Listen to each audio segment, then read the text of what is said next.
Hello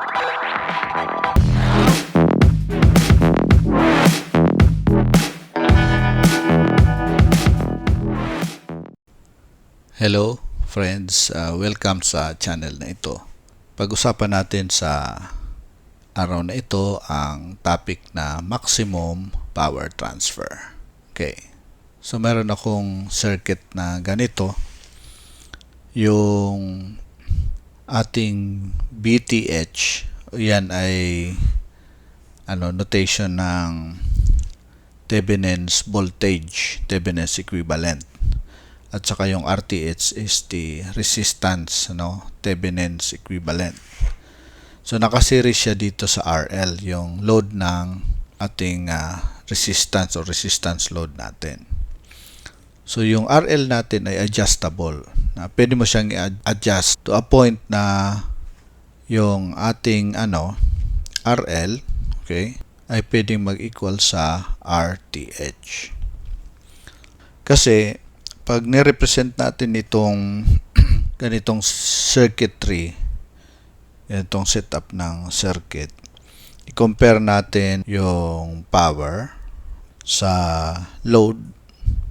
So makikita mo naman dito na yung ating vertical axis ay yan yung power at saka yung horizontal axis yan yung load. So pag in-adjust mo yung load niya, in-adjust mo kasi adjustable naman ito, nakaseries siya sa RTH natin, ganito yung ibibigay sa iyo na graph. So ganyan, tapos sa taas, tapos bababa, sa point na yung maximum point dito, yan yung maximum power natin, Pmax.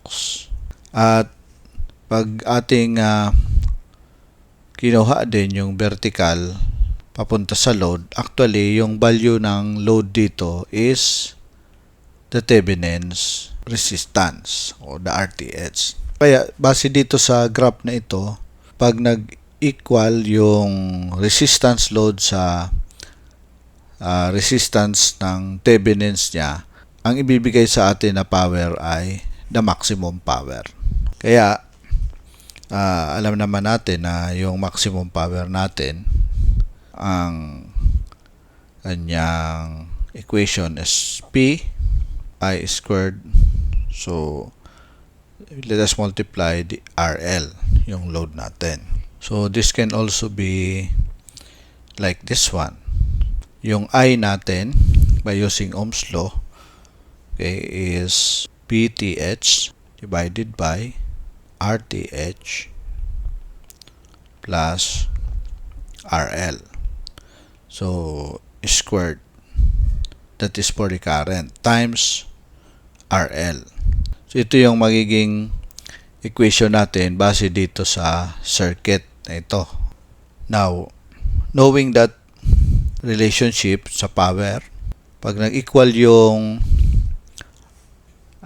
resistance load sa Thevenin's resistance niya, yan yung maximum power natin. So i-prove muna natin, okay, kung gaano ito katotoo.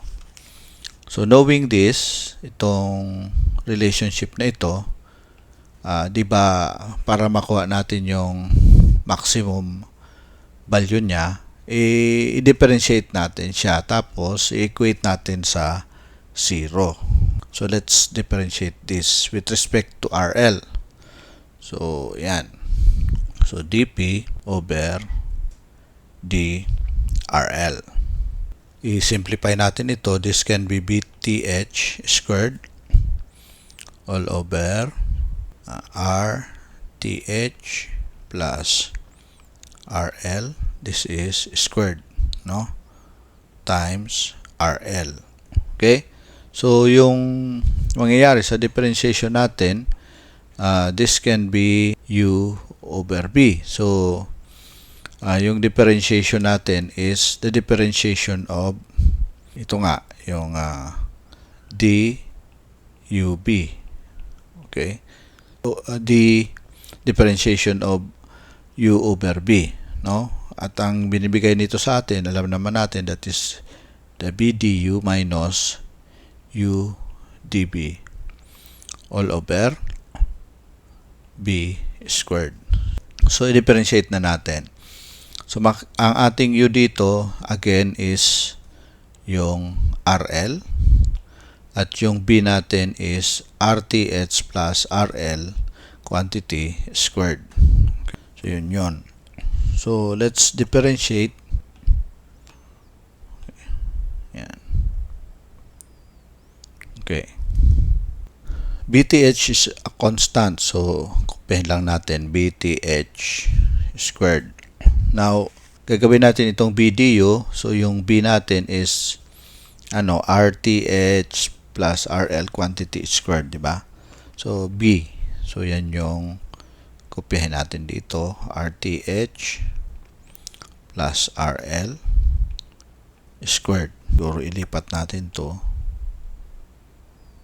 No? Lagay natin yan. Yan.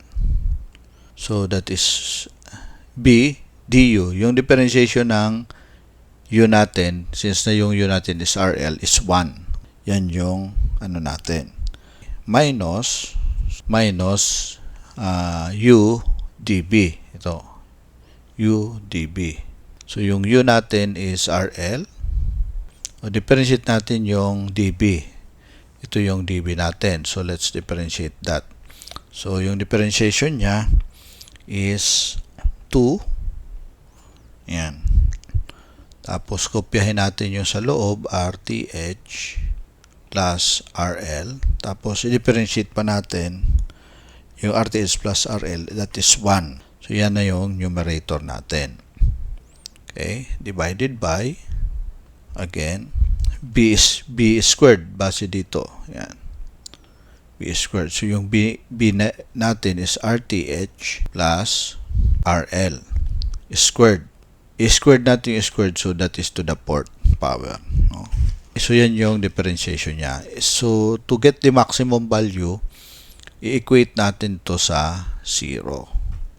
So, therefore, yung B squared natin na RTH plus RL to the 4th power ay i-multiply natin dito sa 0. So, ang tira na lang ay yung sa taas. So, kopyahin ko lang. Yan. BTH squared. Yan. Kinopya ko lang RTH plus RL squared minus 2RL. Yan. RTH plus RL. That is equals to 0. So, for further simplification, makikita natin na ito ay magka-cancel. Tira yung isa dito. Kaya, yan. Okay? Na siya. So, yung tira ay ito na lang. Makikita natin, pag dilipat natin yung RL sa kabila, sa kanan, so that will be 2RL minus RL. So, you will be having ng RL which is equals to RH. Okay? So, this proves na pag naka-maximum power ang natin, ang kinukuha natin, dapat yung natin, yung RL, yung load resistance ay equal sa Thevenin's resistance natin. So, yun na. So, therefore, pwede na nating isulat yung power. So, dito, okay, saan yung power? Ito yung power natin. Mangyari, yung power natin, BTH squared, RTH, so, plus RL. So, instead of writing RL, we write RTH, no? For it to be in the maximum. So, lagyan natin dito P max. So, this is squared. So, times squared. So, times RL, no? RL. So, yung RL dito is RTH again. So, yan yung magiging P max equation natin. By the way, wala na yung squared dito, no? At saka, sa baba, ay squared siya. Okay? So, yun yung magiging natin, Pmax equation. Let us further simplify yung Pmax natin. So, B sub Thevenin's squared R Thevenin's, no? All over. So, R Thevenin's plus R Thevenin's is 2 R Thevenin's, no? But this is squared. So, yung 2 is naging 4 siya. So, R Thevenin's squared. So, yung R Thevenin's dito ay magka-cancel. So, therefore, yung Pmax natin, yung maximum power natin sa base doon sa circuit diagram natin is equal to BTH squared all over 4RTH. So, this is now your working equation to get the maximum power ng ating load. Okay? Sa ganitong setup. Okay? Yan. So, therefore, pwede na tayo mag-solve ng problem like this one. Sabi dito, determine the maximum power that can be delivered to the variable resistor R. So, dito. So, ano yung maximum power dyan? So, ang gagawin natin,